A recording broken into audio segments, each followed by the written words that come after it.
السلام علیکم ورحمت الله وبرکاته. محترم ستنه کړی ده چې یو قریب وفات شوی دی، یا پلار دی یا زوی دی یا ورور دی یا خاوند دی.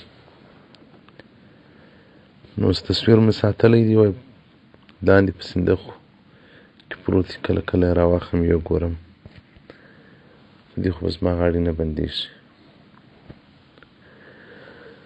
محترمه غاړې دې هم په بندېږي، بلکې دا ستا قریب چې مړ دی دا هم په زیرېږي. دوه تاوانه دې وکول، د غاړې بندې سوې، هم د هغه قریب چې په قبر کې پروت دی هغه ته دې ضرر او تاوان ورساوه. ځکه هر هغه بد کار چې انسان کوي په ژوند کې د ده مړي په خوابدي کېږي، په زیرېږي، و هر هغه نیک او ښه کار چې کوي انسان د ده قریبان او مړي په هغه باندې خوشحاله کېږي. نو نن خو موږ داسې سوي یو چې د ځان سره مو هم دښمني ده، د مړو سره مو هم دښمني ده. دوژخ مو په ټیکه اخیستی دی، نو چې کله به مړ سو ور به سو. دغه تصویران یو داسې عامه بدبختي سوه چې عام و خاص ټول په مبتلا دي، او دا ګناه کبیره ده. ګناه کبیره لکه قتل کول، غلا کول، زنا کول،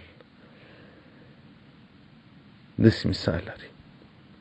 که څوک وایي چې قتل سړی وکړي نو خوا ده مړ کېږي، به غلا وکړي لاس پې پرې کېږي، نو په تصویر کې ولې شی نشته. محترمه بعضې ګناهونه دی چې هغه په دنیا کې سزا لري، لکه قتل و غلا، شراب، زنا. بعضې ګناهونه دی چې په دنیا کې سزا نه لري، خو لیکن په آخرت کې الله عظیمه سزا ورکوي. هغه لکه درواغ ویل، پر چا بهتان تړل، هغه کار په هغه کې نه وي، دا کار په هغه پسې وتړې. مثلا غیبت کول، نو دغه تصویر هم دغه رنګه ګناه ده چې په دنیا کې سزا نشته، لیکن آخرت کې عظیم جرم دی. هغه حدیث کې راځي چې وایي هغه څوک چې عکسونه اخلي یا یې ساتي بې له ضرورته یې، خو ضرورت یې پر پیسو تصویران وي د سړي په جیب کې یا پر پاسپورټ وي، بې له ضرورته چې دا اوس انسانان په اخته دي، وایي دې ته به الله دومره عذاب ورکړي لکه هغه چا ته چې نبي یې شهید کړی. او دغه رنګه جلال الدین السیوطي رحمت الله علیه په شرح صدور صفحه 263 کې دې ته مفصل وضاحت ورکړی دی. هغه وایي چې اعمال د ژوندو پر مړو باندې عرض کړول کېږي. د دوشنبې په ورځ او د پنجشنبې په ورځ باندې، او پر انبیاو باندې د امتو اعمال، او پر مور و پلار د اولادو د جمعې په ورځ باندې هم عرض کړول کېږي او رسېږي. نو که ښه عملونه په خوشحاله سي، او که بد عملونه کړي وه نو هغه زیرېږي. نو فاتقوا الله، رسول الله صلی الله علیه وسلم وبېرېږي د الله څخه، تقوا مختاره کوي او مړي مه زیروئ. دغه رنګه بل روایت راځي چې یو صحابي وایي چې هغه نعمان بن بشیر دی، وایي سمعت رسول الله صلی الله علیه وسلم، وایي ما د رسول الله صلی الله علیه وسلم څخه اورېدلي دي الله الله فی اخوانکم من اهل القبور، الله څخه وبېرېږئ په خپلو ورونو کې چې مړي دي، په اقربانو کې. فإن اعمالکم، ستاسو عملونه عرض کړول کېږي پر دوی باندې. بل روایت یې رسول الله صلی الله علیه وسلم مبارک څخه ابو هریره رضی الله تعالی عنه روایت کړی دی، ابن ابي دنیا او اصفهاني په ترغیب کې ذکر کړی دی. وایي تاسې مړي مه شرموئ په خپلو ګناهو سره، ځکه ستاسو پر قریبانو باندې ستاسو عملونه عرض کړول کېږي.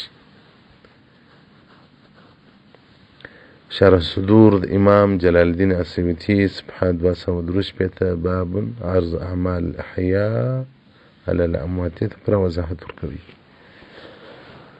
نو محترمه دا یوازې نه چې ته په ګناه اخته سولې، بلکې هغه قریب چې ستا دی هغه دې هم ظاهر کړي. نو تصویران داسې ګناه ده، 24 ګنټې ګناه ده. یو داسې ګناه یې چې سړی یې وکړي هغه ساعت کوي خوند پر واخلي، هغه ساعت کوي په اخته یي، مثلا غیبت دی، درواغ دی، زنا ده،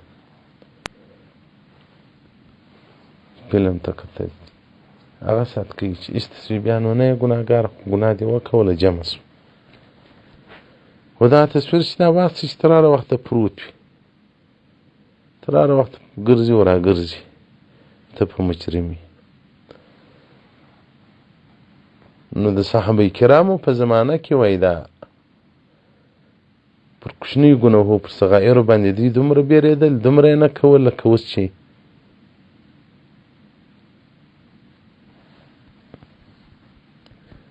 خلک له مرګه بیریږي، دوی د دا کوچني ګناه څخه دونه زیات بیرېدل. کبیره ګناه خو هلته لکه چې دوی به کوله. نو موږ خو اوس له هېڅ شي نه بیریږو. هغه ځایو کې چې د توبې ځایونه دي، توبه الله قبلي، حرمین، مدینه منوره او مکه مکرمه، او کللي هم د توبې دپاره وي، لیکن مالته هم بیا په جرم په ګناه کې اخته سي. بس یو ناولد باد رالوتی دی، بس سترګې مو پټې دي چې ومو کول هغه مو وکول، خو نه پوهېږو هلته به پوه سو چې قبر ته مو وروړي. دا پرون زما د نوي واده څه شان راوړو، نو پر یو شي تصویر لګېدلی و. ما زه به دا چیرې کړم، اخښې مې راته ویلي اوس یې مه چېره، بیا چې واده وکړې بیا یې چیرې کړه.